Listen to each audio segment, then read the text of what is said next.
कमान, सब आदिवासी एक समान, एक तीर एक कमान, सब आदिवासी एक समान, आवाज दो हम एक हैं, एक है, एक है, आवाज दो हम एक हैं, एक है, एक है, आवाज दो हम एक हैं, एक है, एक है। हेमंत सोरेन हो धरोहर है, जो मेरे खाता खजान में दर्ज है, आज उसकी लड़ाई लड़ रहे हैं। लेकिन आज हमारा कहीं पे पक्ष की बात नहीं हो रही है। हमारे अगुआ सरकार है, वो हम लोग का बात नहीं सुन रहे हैं।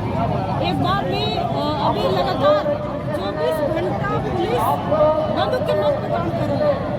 इसी के विरोध में हम लोगों ने आज पुतला दान रखा था यहाँ पे, और हम लोग को आगे चौक से सर्जना चौक तक यहाँ लौटना था, लेकिन पुलिस जबरन हम लोग को रोका। माहौल वहाँ गड़बड़ हुआ। आज अभी देखिए कोई लड़का अंदर घुसा जो लड़कियों के साथ छेड़छाड़ की, जिसकी वजह से और माहौल गर्माया। कुछ लड़कियों के साथ पुलिस लाठीचार्ज कर दी है। तो इस तरह का माहौल हम लोगों का, हम कहते हैं कि आदिवासी इस राज्य का अगुआ दिसंबर राज, मतलब हमारा राज है, आज कहीं नहीं है, सिर्फ कहने के लिए है। ना हमारे साथ पुलिस प्रशासन है, ना कुछ नहीं। आज पुलिस प्रशासन के भेष में गुंडा है, जो हम लोगों को लगातार पिछले 3.5 महीना है, तो लगभग चौथा महीना चल रहा है आंदोलन का। इस बीच में हम लोगों को लगातार बैरिकेडिंग के मामले में या कई तरह से हम लोग को छेड़ के हम लोग को आंदोलन को कमजोर करने के लिए हर हथकंडे अपना रही है। और हमारा सरना स्थल को बहुत ही नाजुक स्थिति में है, आप सब देख रहे हैं। आदिवासी के वोट से मुख्यमंत्री सभी आंदोलनकारी भाई बहनों लोग चोर है, आतंकवादी इतना तक पुलिस कोर्ट भेज दी है। अरे जो कांड कर रहे हैं उसको पकड़िए ना। हम लोग तो शांतिपूर्वक आंदोलन कर रहे हैं ना। सबको आपको दोनों हाथ में लड्डू चाहिए, वोट बैंक बना के रखे हुए हैं। अरे सेंट्रल में एक ही आदिवासी संगठन का संस्था है, आप उसका मैटर सॉर्ट आउट नहीं कर रहे हैं और क्रिमिनल साबित करके हम लोग है कि उनके पूरे खानदान में इसमें पूरे शासन में आ गए हैं। जितने भी खानदान के लोग हैं, उनके बेटा हो चाहे बहू हो, लेकिन उस आंदोलनकारी के बारे में भी नहीं सोच रहे। उनके साथ जो आंदोलन किए हैं, झारखंड इसलिए अलग हुआ। झारखंड का हमारे आदिवासी मूलवासी के लिए का विकास होगा, लेकिन उसका अपना विकास हो रहा है, चाहे वो बलपूर्वक हो चाहे छलपूर्वक हो। ये आदिवासी समाज का जो मान सम्मान, जो उनका केंद्र बिंदु है, आदिवासी जो अपनी परंपरा और रीति रिवाज को बचाना चाहते हैं, पूर्वजों को अपना आदर्श मानते हैं, वही आदर्श कार्तिक बाबा को माने हैं। शोभा यात्रा की शुरुआत उन्होंने किया, उनके माध्यम से अलग अलग जिलों में संचालित हुआ ये शोभा यात्रा, और आज हो रही है। वो मेन केंद्र बिंदु चलने का काम मुख्यमंत्री कर रहे हैं, और संवाद करने के लिए आदिवासियों से जरूरत नहीं समझी, और राम निर्माण का पूर्ण हो रहा है। और बंदूक के नोक पे इतने सारे पुलिस प्रशासन को रख के हमारा संवैधानिक जो अधिकार है,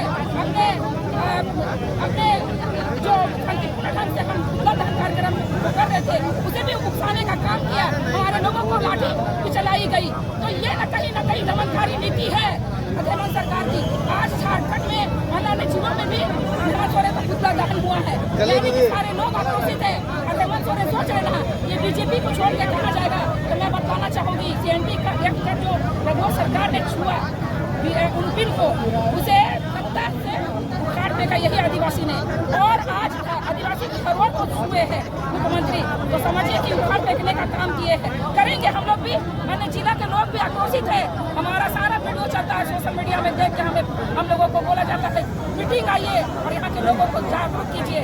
आज इनके माध्यम से पूरा समाज आक्रोशित है, और आने वाले समय में सत्ता पलटने का हम सब करेंगे। बिल्कुल बिल्कुल तानाशाह होगी सरकार, तानाशाह रवैया है, हिटलर शाही है।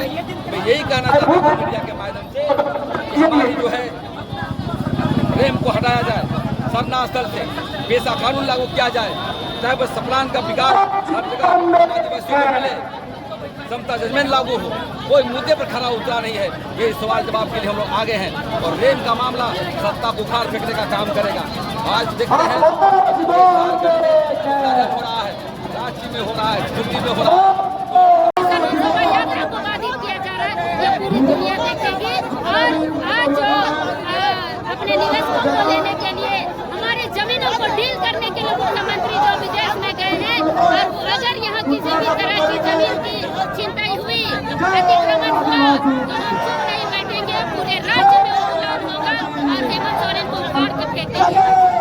फिलहाल अभी देख सकते हैं मैंने आरटीडी के इंजीनियर जी से ही बात की कि इस तरह की क्या कोई बात है, कहीं तो बहुत दिक्कत होगी। तो उन्होंने कहा हमने DPR ऐसा तैयार किया है कि किसी को कोई शिकायत कोई दिक्कत नहीं। तो ये तो दिक्कत ही दिक्कत है जब हमारी जो जमीन इतनी पवित्र जमीन का भी अतिक्रमण करके, सरकारी अतिक्रमण करके वहाँ रास्ता बनाया जाता है, रैंप उतारा जाता है, लोगों की यह सुविधा खड़ी की जाती है। मैंने तो मुख्यमंत्री जी को ये भी वो अपनी आशंका जाहिर की थी कि अभी हाल में जो प्रयाग में जो महाकुंभ का आयोजन हुआ, इतनी खुली जगह होने पर भी वहाँ पर भगदड़ मची, वहाँ हादसे हुए, वो घायल हुए, कई लोगों की मौतें हुई। तो हम लोग उस चीज़ से बचाना चाहते हैं अपने लोगों को, क्योंकि बहुत भारी जमीन जो भारी भीड़ जो वहाँ पहुँचती है और वो जगह ऑलरेडी बहुत छोटी है। तो इन सब बातों को भी बताते समझाते हुए भी कोई असर नहीं पड़ा। जैसे कहते हैं चिकने घड़े से तो घी उतर गया, वैसे ही हुआ है। और इनका अब तो जो बंदूक के साय में जिस तरह से रैंप का निर्माण करवाया जा रहा है, ये सिर्फ और सिर्फ एक तानाशाही रवैये का ही द्योतक है। और इसका हम लोकतंत्र में हम विरोध करते हैं। ये चीन नहीं है, ये रशिया नहीं है, ये आपका अरब कोई प्रदेश नहीं है, तालिबान नहीं है। हम ये तालिबानी जो है रवैया हम नहीं चलने देंगे। आदिवासी पूर्वजों ने जल जंगल जमीन बचाने के लिए अपना जीवन कुर्बान किया था, अंग्रेजों को घुटने टेकने के लिए मजबूर किया था, हमारे लिए व्यवस्था उन्होंने बनाई, कानून बनाए। हम इस तरह का बिल्कुल भी बर्दाश्त नहीं करेंगे। 5वीं अनुसूची के जो अगवा सरकार का तानाशाही का हम लोग घमंड तोड़ के रहेंगे।